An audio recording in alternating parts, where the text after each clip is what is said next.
Барлықтарыңызға сәлем, менің каналыма қош келдіңіздер. Қазақша контентті қолдап, менің әр салған видеоларыма лайк басып, пікір қалдыруды ұмытпаңыздар. Бүгін ораза айының 28 күні. Тұтқан оразаларыңыз қабыл болсын. Аузашардың бүгінгі менюінде тұшпара дайындайтын боламын. Ол үшін ең алдымен қамырын дайындап аламыз.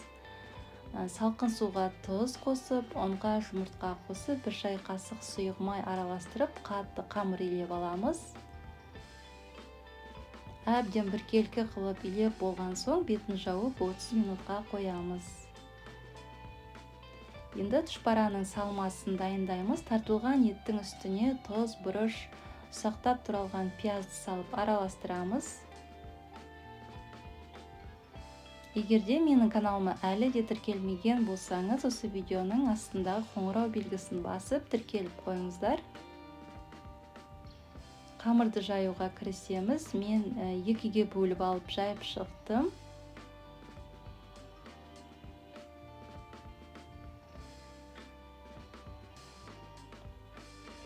Екі шетінен оқтаумен баса отырып жайып шығамыз.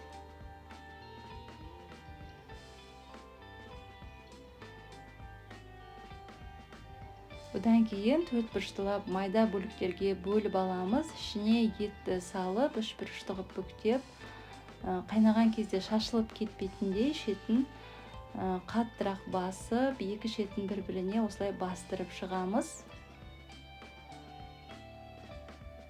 Барлығын осылай түйіп шығамыз.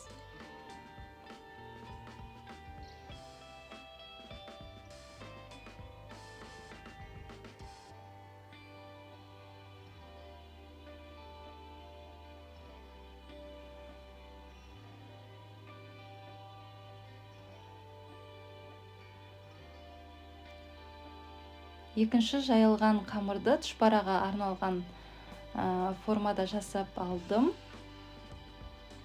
Ішіне етті салып, бетіне екінші бір қамырды жауып, оқтаумен басып шығамыз.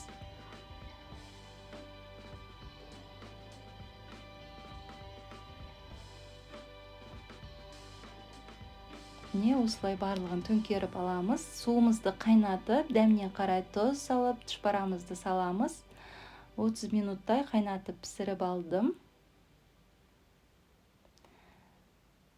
Міне осымен аузашарға дайындаған тұшпара дайын болды. Ыдысымызға құйып, бетіне укроп сеуіп ұсынамыз.